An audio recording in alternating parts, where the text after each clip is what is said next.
17 ta' Lulju, Beata Teresa ta' Sant'Ugustin u sħaba verġni u martri ħadu l-martirju fis-sena 1794. Hekk kif ir-Rivoluzzjoni Franċiża bdiet tidher ix-xaqleb għall-agħar, is-16 il-Karmelitana Tereżjana tal-Monasteru tal-Inkarnazzjoni offrew lilhom infushom bħala vittma ta' sagrifiċċju lill-Alla biex iberdu il-ġustizzja divina u jaqalgħu il-paċi għall-Knisja. Fl-24 ta' Ġunju tas-sena 1794 ġew maqbuda u mkaxkrin il-ħabs fejn għaġbu lill-oħrajn bil-ferħ tal-ispirtu u t-telqa sħiħa tagħhom f'idejn Alla waqt li bdew iħeġġu lil ħabsin kollha jintlew bil-qawwa billi jemmnu fl-imħabba ta' Alla. Ġew ikkundannati għal mewt minħabba l-fedeltà sħiħa tagħhom lejn il-Knisja u lejn il-ħajja reliġjuża, kif ukoll minħabba id-devozzjoni kbira li kellhom lejn il-qalb ta' Ġesu u ta' Marija.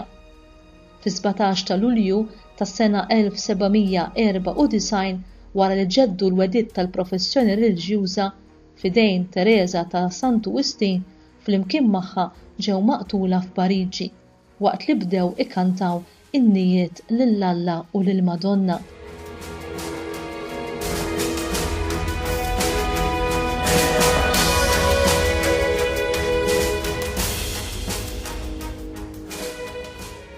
Ir-Rivoluzzjoni Franċiża bdiet fl-1759. Is-sorijiet ta' Kampanje ġew iddikjarati lajċi, ma setgħux jilbsu ta' sorijiet.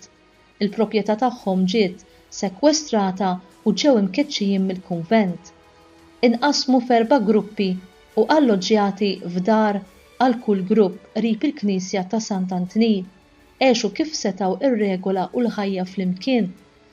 Fl-1794 is-sorijiet ġew arrestati u meħudin f'Pariġi u trattati b'mod brutali u oxxen.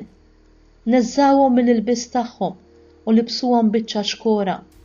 Ħaduhom quddiem 3 imħalfin u l-prosekutur kien Forquer Tinguely.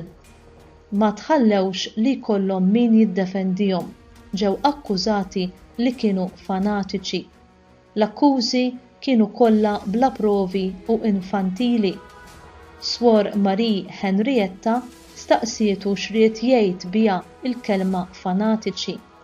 Huwa wieġeb: moħħkom ta' tfal, temmnu fil-ħmerijiet u għandkom użanzi redikoli. Daħlet idejn sħaba u qaltilhom qed tisimgħuh? Għax qed ngħixu reliġjon Nisranija għandna xorti li semmutu għal Alla. Rikbuhom fuq karettun għal post fejn kellhom jirċievu l-giljottina fost it-tajjir u żuffjett tan-nies.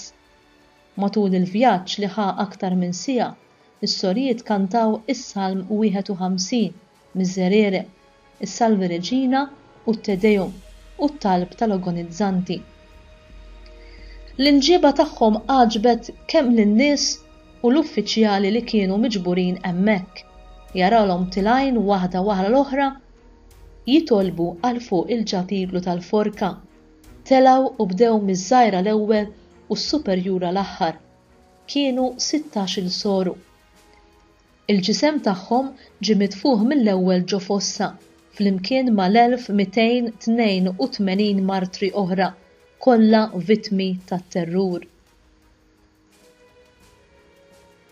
U int, x'lest issofri b'imħabba għal Kristu?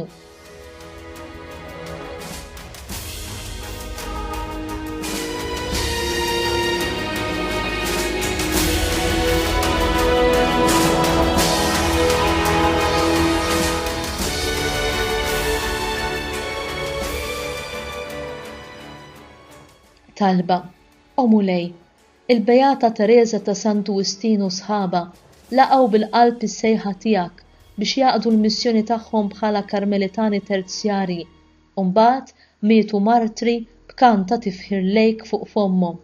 Għatina li għat-talb tagħhom aħna naqdu r-rwol tagħna fil-Knisja llum b'ġenerożità, b'impenn nisrani u b'kuraġġ quddiem kull ostaklu naffaċċjaw.